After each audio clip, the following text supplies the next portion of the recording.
Joining me to kick off this hour of conversation is Freddy Gray, Deputy Editor of The Spectator and the primary editor of its US edition, Spectator World. Freddy Gray, thanks very much indeed for joining us. I hope you've had a good Christmas week. Do you think Poppy Coburn is being entirely tongue-in-cheek here, or is there any seriousness towards this suggestion that Britain should be finding a way of reuniting itself with the United States in a formal fashion? Well, I think Poppy Coburn is a very talented journalist, but I think this piece falls into that category of opinion that's written in between Christmas and New Year, when editors are sort of slightly desperate for provocative things to say. But it was an interesting piece, and it's an interesting thought. I think really she's got it the wrong way around, though, because what, of course, America must do is rejoin Britain. And we can see that with their love of dynasties in politics, that really they're still pining for a monarchy. And so we should eventually reabsorb them into the British Empire. You think they can correct the historic wrong, do you? They need to. They need to. I mean, it's gone pretty well from their project so far, but it's still full of self-doubt and loathing. We're the specialists at that at the moment, I suppose. But there are many people out there, Freddie, as you know, who do think that with Donald Trump returning to the helm, it is very important for the United Kingdom to find a way of getting certainly much closer to Trump world than it was even during his first term in office. Yes, well, I think a lot of Conservatives, and probably a lot of Telegraph readers among them, are so depressed about the British Labour government at the moment that they are looking at Trump with sort of envy and thinking that's exactly what we need, is someone to come in, kind of shake up politics in a dramatic way. And of course, some people hope that Nigel Farage and Reform will do that.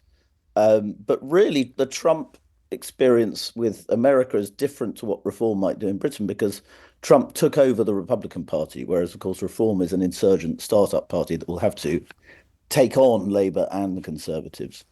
But I think there is certainly a bit of envy among, and not just Conservatives, I say a lot of independent-minded people who are just sick of the political class, for want of a better term, sick of Labour, sick of Tories, and they think Trump represents something new.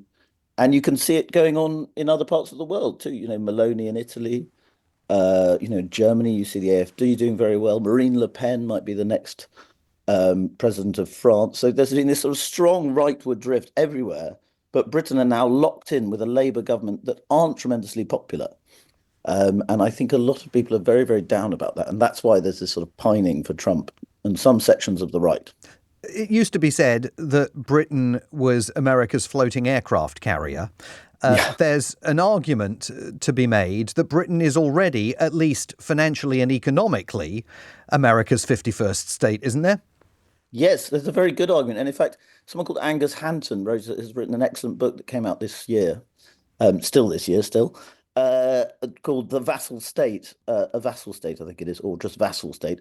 It's how America really runs Britain. And if you look about the way the economy works, I mean, if you just shop in a supermarket, most of the things you buy will ultimately be American owned. Most of our city that we're so proud of, the financial hub of Britain, is sort of dominated by American groups. And every time you pay for anything, you're paying probably with a card or without cash. The little small fraction of that transaction will go towards America because America owns all the financial transaction companies. So we are dominated by America. And at some stage that in the future, perhaps that alliance will become politically formalized. I mean, it's not an impossible suggestion, but I don't think any time in the next 50 years, let's say. You mentioned Nigel Farage. He, of course, was in the United States about 10 days ago, and that visit attracted a lot of attention because of the meeting that he and Nick Candy had with Elon Musk and the possibility of Elon Musk providing some funding for Reform UK. But I was also interested in something else that Nigel Farage did. He was in New York and he attended a gathering of young Republicans described America's decision to seek independence from Britain as the precursor to Brexit. It was historically, he argued, the first Brexit. And then he had this to say to the assembled crowd. In 2016, with the Brexit result, I think we gave a gift to America, a gift that helped Trump with his campaign. And now I think the favour's been returned. Now I think Trump winning is going to help us change our politics in the United Kingdom. Freddie, is he on to something? Well, he's been sort of doing variations of that speech on 2016, and depending on who's just won the election, he says he applies the Independence Day metaphor. I think he is onto something in the sense that there is something dramatic happening in our politics, and it has been going on since 2016. But of course, a lot of Brits listening to that will think, and a lot of people who supported Brexit, including, in fact, Nigel Farage has admitted at some stages, that Brexit has not gone extremely well. It hasn't done the things that Brexit voters wanted it to do. It's meant more immigration, not less. And so to see it as a sort of precursor to some great political triumph, some global political triumph, is a bit hasty, I would have thought. But Trump himself, of course, always thinks that he predicted Brexit because he actually arrived the day after the Brexit vote, but he always says that he arrived a few days before and predicted it. And no one ever corrects him. But I was at that press conference. So I remember that it was the day after. Absolutely. He says it every single time. And can I ask you finally, particularly in your capacity as the editor of Spectator World, the Spectator's US edition, all of this guff this week from Donald Trump about America needs Greenland, America's going to take back the Panama Canal. We heard just before the news Donald Trump talking about Canada becoming America's 51st state.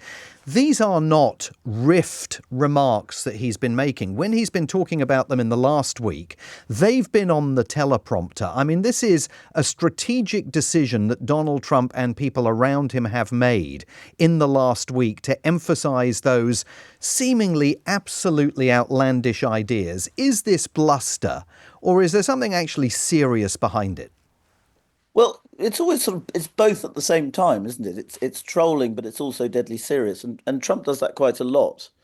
I mean, he always wants to be the person that thinks these outlandish thoughts that everyone thinks are a joke, and then suddenly they become true. And history will look back on him as the great genius who thought of it. And I mean, it was like his conversation with Elon Musk, where, he started saying, "Oh, have you ever thought about putting solar panels on the cars and things like that?" He always wants to be the person that thought of something incredibly original and foresighted. And then history will catch up with him. And he's had a pet obsession with Greenland for a long time. And it wouldn't surprise me if they do try and buy Greenland quite seriously.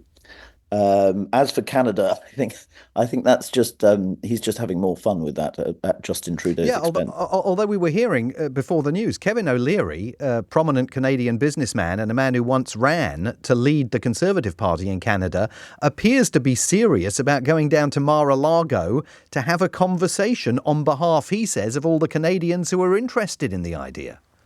Well, it is. I mean, it has been discussed before in Canada's history.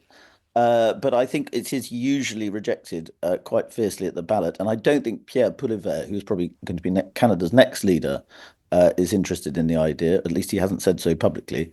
And I think it would be fairly toxic to most Canadians if I understand Canada at all. Yeah, me too. Freddie, it's always an absolute pleasure to have you on the programme. Thanks so much for joining us today. Freddy Gray is the deputy editor of The Spectator and the primary editor of its US edition, Spectator World. What do you think about all of this? Do you take up Poppy Coburn's idea that it's time for Britain formally to tie itself to America? Should we consider becoming America's 51st state? Is the trajectory that we are on, which is what she is essentially arguing, one of failure unless we tie ourselves more formally to America's mast?